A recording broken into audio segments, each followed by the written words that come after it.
So having removed the metal cooking section, now I'm going to go down here and remove the next layer of packaging. Again, another layer of this pressed paper material that goes over the charcoal bowl, and that reveals the charcoal bowl as well as some additional cardboard blocks that are in the corner here to hold that in-place paper ring up above this bowl.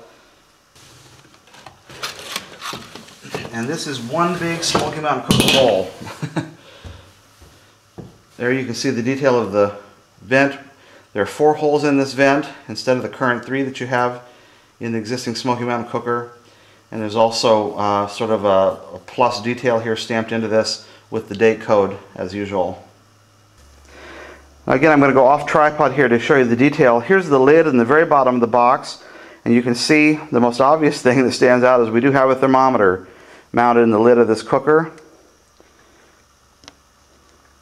Very nicely done. Looks like there's sort of a grommet around the edge, thermometer in the middle. A close look at that shows right off the bat that we're talking about a range of 100 to 350. So what they've done here is they have not used a standard grilling thermometer from another one of their products, but they've come up with a specific smoking temperature thermometer here for this unit. Looks like it's also in centigrade on the inside of that range. Can't quite tell yet what the definition is, how many units of measure between each of those tick marks, so I'll take a look at that in a minute. There's our standard nylon handle, and again there's the larger vent damper on top with 4 holes, just like we saw the 3 on the bottom. This is sitting in another piece of this sprayed paper packaging material. I'm pretty impressed with this packaging that I've seen so far. You know, these pieces are going to really hold this stuff in place, and you can see the distance, for example, between, you know, the distance of protection that's offered here between the outside of the box and the lid, and the same was true for the charcoal bowl. And as we know, the bowl is one of the big problems that we have in current packaging. It does get crushed and bent and things like that. So it looks like there's going to be packaging all the way around both bowl and lid. That's really going to help in terms of making sure this product gets to us in good condition. So, you know, kudos for that. That's really a nice improvement. So last step, I'm going to take out the lid, removing the cardboard packing first. Here's the lid. Oh, now something we didn't see earlier when it was in the bottom of the box. Here's a handle on the side of the lid. That's a very nice thing. Look how I'm holding that with 2 hands. This is actually quite a heavy lid, so that's a helpful feature right there. A lid on the front edge. And there's a close-up of that thermometer. And it says here, right in the middle of this range of 200 to about 275, it says smoke. So that's sort of the indicated temperature range for smoking. Has the Weber logo at the bottom. Very nicely done.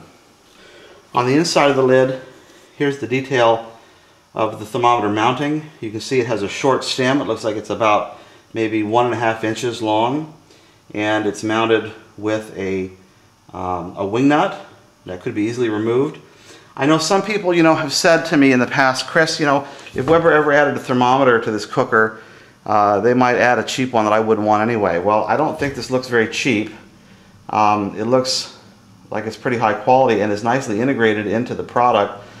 But the good news is, if you ever decided you wanted to replace that thermometer, just undoing the wing nut is all you'd have to do. And since you've got a hole now in the lid, you can mount any other kind of thermometer you'd like to mount in this cooker. So, you know, in my view, this is probably one of the most important features added to this product that we've been asking for such a long time. Now, one more look inside the very bottom of the box. Now that I've got the lid out, again, you can see there's another one of these sprayed paper rings around the bottom. So again, there's an attempt here to keep that lid away from the edges of the box, and these cardboard blocks in the corners help to support the weight of what's above, so there's not as much crushing.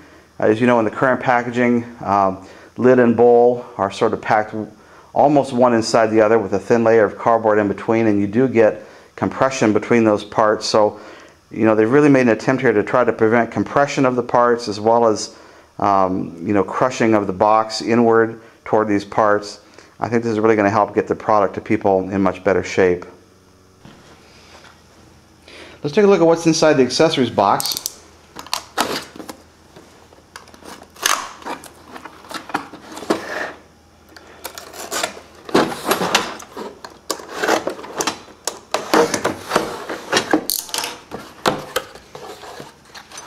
Wow, some very massive looking legs, and this must clearly be the bracket on which that that catcher hangs underneath the cooker.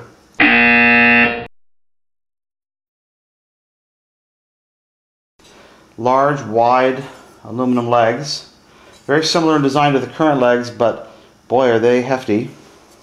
3 legs, and then here are the 4 grill straps. They look like they're really the very same design as today, only they're longer, and they have a little return here at the bottom, a little extension. And then here's our packet of hardware, and I see in here the standard array of screws and nuts and fiber washers like we have on the current cooker.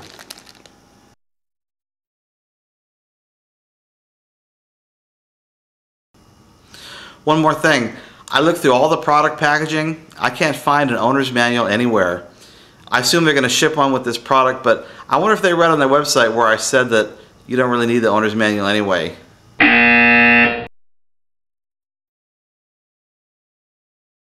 Anyway, I think I know how to put this thing together without a manual, so I'm going to get started with that.